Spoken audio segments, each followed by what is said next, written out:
मागच्या 3-4 दिवसांपासून तामिळनाडूमध्ये जो राजकीय ड्रामा चालू आहे तो आता नव्या टप्प्यात पोहोचलाय असं म्हणायला पाहिजे.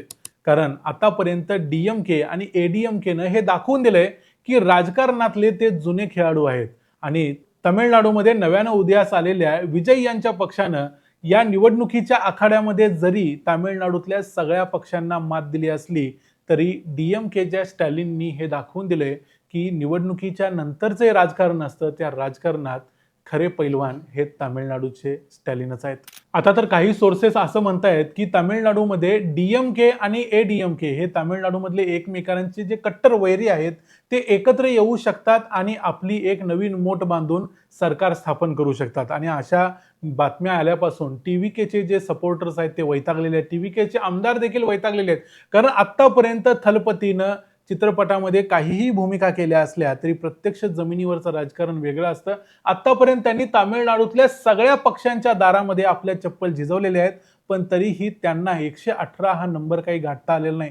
त्यामुळं आता तामिळनाडूतले टीव्हीकेचे आमदार म्हणतायत की आम्ही मास रेजिग्नेशन करणार, म्हणजे 107च्या 107 आमदार रिझाईन करणार आणि मग काय होतंय ते पुढचं बघूया. पण प्रत्यक्ष त्याचा जास्त काही फायदा होणार नाही हे त्यांना अजून तरी माहिती नाही, कारण ते राजकारणात तसे नवे असतील. पण मुद्दा असा आहे की टीव्हीकेला जरी राजकीय यश मिळालं असलं तरी प्रत्यक्ष सरकार मात्र स्थापन करता येत ना. कॉन्स्टिट्यूशनल पेच काय आहे, घटनात्मक अडचणी काय काय आहेत आणि नेमकं आता सध्या काय होऊ शकतं तामिळनाडूमध्ये हे सगळं बघूया आजच्या या व्हिडिओमध्ये. मी आहे रणजित यादव आणि तुम्ही पाहताय द मराठी बाणा. आम्ही तुम्हाला काल सांगितलं की तामिळनाडूच्या निवडणुकीमध्ये 234 आमदार असतात आणि 234 पैकी 118 आमदार ज्याच्याकडे असतील त्याला बहुमत मिळतं. प्रत्यक्षात टीव्हीकेकडे 108 आमदार आहेत आणि मी तुम्हाला म्हटलं की हे विजय जे आहेत थलपती हे 2 ठिकाणाहून निवडून आले, त्यामुळे आमदार ऍक्च्युली 107च आहेत. आता प्रश्न असा आहे की 107 आमदार असताना जे डीएमकेकडे 59 आणि एडीएमकेकडे 47 आमदार आहेत, अशामध्ये कोणाकडेही बहुमत नाही. अशा परिस्थितीमध्ये टीव्हीकेला सत्ता जरी स्थापन करायची असली तरी 118चा आकडा गाठता येत नाही आणि तो गाठण्यासाठी छोटे जे पक्ष आहेत तामिळनाडूच्या राजकारणातले त्यांना सोबत घ्यायला पाहिजे. पण प्रत्यक्षात अडचण अशी झाली आहे की तामिळनाडूच्या राजकारणातले सीपीआय, सीपीएम, मुस्लिम लीग आणि व्हीसीके हे जे 4 पक्ष आहेत या प्रत्येक पक्षाकडे 2-2-2-2 आमदार आहेत. पण यातला कुठलाही पक्ष हे म्हणायला तयार नाही की आम्ही टीव्हीकेला पाठिंबा देतो. कारण याचं कारण असं आहे की त्यांची निष्ठा स्टॅलिन यांच्या पायाशी आहे. ते म्हणतात की आमच्याबद्दल जो काही निर्णय आहे ते स्टॅलिन घेतील. स्टॅलिन जर म्हटले आम्हाला जा आणि पाठिंबा द्या तर आम्ही देणार. म्हणजे अशी परिस्थिती आता सध्याची या 4 पक्षांची आहे. राहिला पक्ष काँग्रेसनं सांगितलंय की आम्ही पाठिंबा द्यायला तयार आहोत, कारण तामिळनाडूच्या लोकांनी जो जनादेश दिलाय त्याप्रमाणे आम्ही हा पाठिंबा देणार आहोत. यामध्ये आणखी 2 पक्ष आहेत महत्वाचे, ते म्हणजे पट्टल मक्कल कच्छी म्हणजे पीएमके आणि बीजेपी. पीएमके कडे 4 आमदार आहेत, बीजेपी कडे 1 आमदार आहे. पीएमके द्यायला तयार नाही कारण पीएमके एनडीएचा भाग आहे आणि त्यामुळे ते तिथं जाणार नाहीत. राहिला पक्ष बीजेपी. बीजेपीकडे आतापर्यंत टीव्हीके गेलेलीच नाही, कारण बीजेपी हा तामिळनाडूच्या राजकारणातला जवळजवळ अस्पृश्य असणारा पक्ष आहे. बीजेपी बरोबर कुणीही जायला बघत नाही किंवा जाणं कुणालाही पथ्यावर पडत नाही, नुकसानच होतं. त्यामुळे एआयएडीएमकेचं जे काही नुकसान या निवडणुकीत झालंय ते देखील बीजेपीमुळेच झालंय. फक्त त्या पक्षाला अजूनपर्यंत ते समजलं नाही, कदाचित लवकर समजणार देखील नाही. आता तामिळनाडूतला घटनात्मक पेच असा आहे की टीव्हीकेचे थलपती विजय हे 2 वेळा गव्हर्नर राजेंद्र अर्लेकर यांच्याकडे गेले आणि त्यांनी सत्ता स्थापनेचा दावा केला. राजेंद्र अर्लेकरांनी सांगितलं की बहुमताचा आकडा 118 आमदारांची यादी आम्हाला द्या, ती ते प्रोड्यूस करू शकले नाहीत. आता प्रश्न असा निर्माण झालाय की जरी त्यांच्याकडे यादी नसली तरी त्यांना मुख्यमंत्री पदाची शपथ घ्यायला द्यावी आणि नंतर ते सभागृहामध्ये आपलं बहुमत सिद्ध करतील असं अनेकांचं म्हणणं आहे. पण प्रत्यक्षात असं करता येत नाही आणि यासाठी काही लोक एस.आर. बोम्मई केसचा दाखला देत आहेत.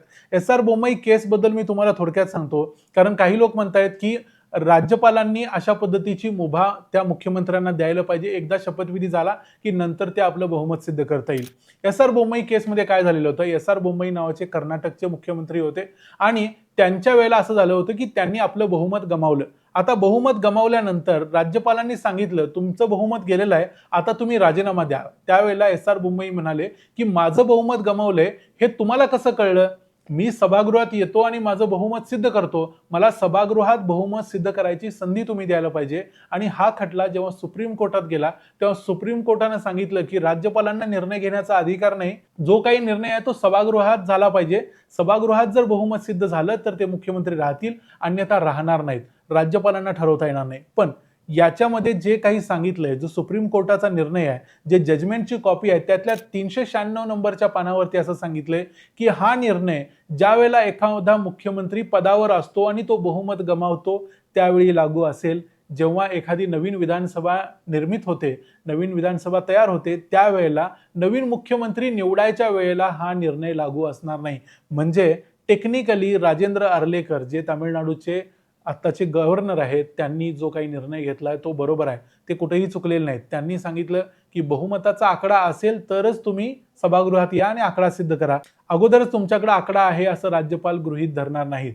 आता इथं काही लोक महाराष्ट्रात 2019ला देवेंद्र फडणवीस आणि अजित पवारांची जी युती झालेली होती, जो पहाटेचा शपथविधी झालेला होता, याचा दाखला देतात. पण त्यामध्ये देखील मी तुम्हाला सांगतो, त्यावेळेला भाजपकडे 105 आमदार होते आणि एनसीपीकडे 54 आमदार होते आणि अजित पवार हे एनसीपीचे महत्वाचे नेते होते, ते गटनेते देखील पुढे होणार होते. त्यामुळे थोडक्यात असं आहे की अजित पवारांनी त्यांची 54 आमदारांची यादी 105 आमदारांना जोडली आणि महाराष्ट्रातला 145 आमदारांचा जो आकडा होता तो पार केला, म्हणून त्यांना पहाटे शपथविधी घेता आला. अर्थात यामध्ये राज्यपालांचं मत भरपूर वेळा महत्वाचं असतं, पण तरी देखील या निवडणुकीमध्ये देखील जो काही बहुमताचा आकडा होता तो त्या दोघांच्याकडे होता, म्हणून ती शपथविधी पार पडलेला होता, हे लक्षात घ्यायला पाहिजे. आता यानंतर सर्वात एक महत्वाची घडामोड तामिळनाडूमध्ये घडते आहे, ती म्हणजे टीव्हीके कडे जास्त काही पर्याय आता सध्या दिसत नाहीत. जे काही अलायन्स पार्टनर्स आहेत, जे अगोदरच डीएमके किंवा एडीएमकेच्या बाजूने आहेत, ते आपली अलायन्स सोडायला, आपला जो गट आहे ते सोडायला तयार नाहीत. त्यामुळे टीव्हीके कडे ऑप्शन्स नसल्यामुळे टीव्हीकेचे कार्यकर्ते आणि त्यांचे आमदार देखील आता निराश झालेले आहेत. त्यामुळे मागच्या 2 दिवसापासून एक नवीन बातमी यायला सुरू झाली की डीएमके आणि एडीएमके जर एकत्र आले तर त्यांचा आकडा होऊ शकतो. कारण डीएमकेचे 59 आहेत, त्यांचे अलायन्स पार्टनर जे आहेत त्या सगळ्यांची आकडेवारी जवळजवळ 14 आहे, त्यांचे मिळून 73 होतात आणि एडीएमकेचे त्यांचे अलायन्स पार्टनर म्हणले तरी त्यांचे 55 पर्यंत जातात. त्यांच्याकडे बहुमताचा आकडा होऊ शकतो. पण मुद्दा असा आहे की हे दोघं एकत्र येण्याची शक्यता जवळजवळ नाही, कारण ते एकमेकांचे कट्टर वैरी आहेत. पण तरीही काही लोक सांगतायत की पलानीस्वामी मुख्यमंत्री होणार आणि त्याच्यानंतर मग डीएमके त्यांना बाहेरून सपोर्ट करणार वगैरे वगैरे.